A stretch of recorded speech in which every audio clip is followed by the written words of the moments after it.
مساء الخير على كل اللي بيسمعونا في الحلقة الجديدة من بودكاست ورا كل حدوتة ماما ليلو. موضوع النهاردة أي بيت فيه أكتر من طفل بيمر بيه: الغيرة بين الإخوات. الغيرة وما أدراك ما الغيرة يا مدحت. انت عارف الغيرة على فكرة مش عيب. الغيرة مش معناها أصلا إن الطفل ده وحش ولا إن الطفل بيكره أخوه. الغيرة ده إحساس طبيعي جدا بس محتاج يتفهم صح.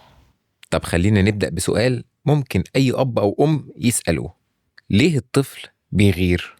هو الطفل هنا مش بيغير من أخوه، الطفل بيبقى غيران على مكانه عند بابا وماما. بيحس إن أخوه أو أخته أخد مكانه، خد حضن مامته، أخد اهتمام بابا أكتر، خد وقت زيادة أكتر منه.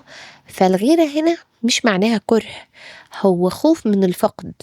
يعني هنا نقدر نقول إن الغيرة مش مشكلة تربوية أصلا؟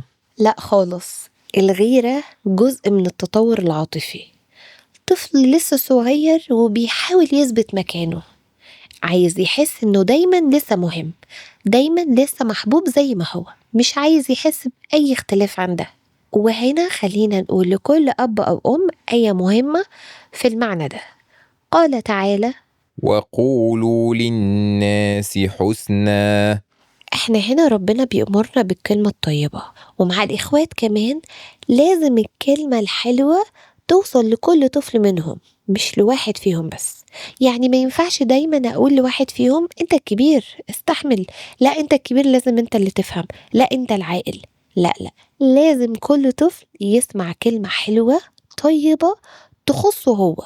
طيب يا ماما ليلو، أوقات بنشوف الطفل بيضرب أخوه، هل دي بتعتبر غيرة؟ ساعات الطفل هنا بيوصل رسالة: خدوا بالكم مني، أنا موجود.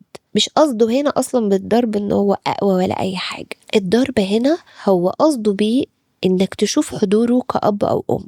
طب ونعمل إيه ساعتها؟ نعاقبه؟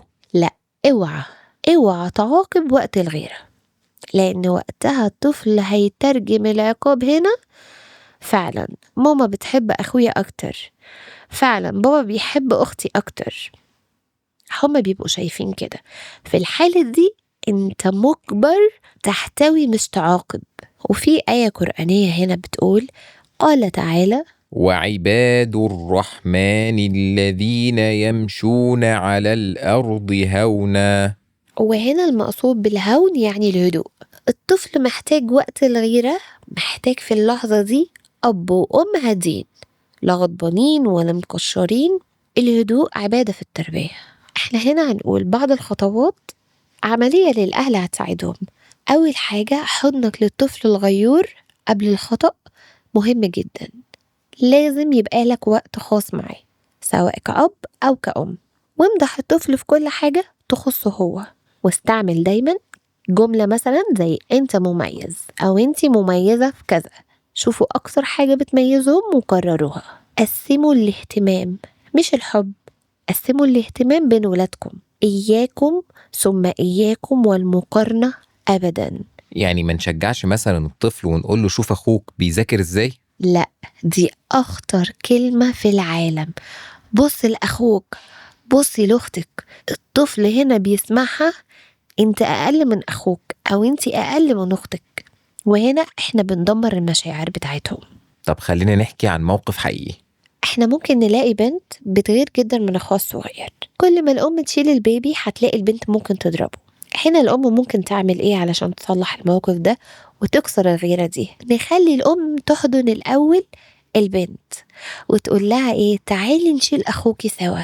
بعد كام يوم من تطبيق إنها تعمل كده هتلاقي الغيرة بدأت تتلاشى بنسبة مثلا بعد كام يوم 50%. والتكرار هيخلي البنت تحس بأمان أكتر وبوجودها. هنا مش هتبقى حاسة بغيرة، بالعكس ده هي كده بتتشجع أكتر إن ماما بتحبني زي أخويا. فالغيرة خلاص هتتلاشى تماما واحدة واحدة. خلينا نختم بآية. قال الله تعالى: فبما رحمة من الله لنت لهم. وهنا المقصود إن اللين والرحمة لازم يكونوا قبل الكلام. الإخوات مش لازم يحبوا بعض طول الوقت، بس لازم يحسوا بالأمان وسط بعض. هيجي عليهم وقت ويختلفوا عادي، يتضايقوا من بعض عادي، لكن الأمان بينهم وبين بعض هو الأساس. استنونا في حلقة البودكاست الجاية من ورا كل حدوتة ماما ليلو. ولو عايزين أي موضوع حابين نتكلم فيه المرة الجاية قولوا لنا في التعليقات.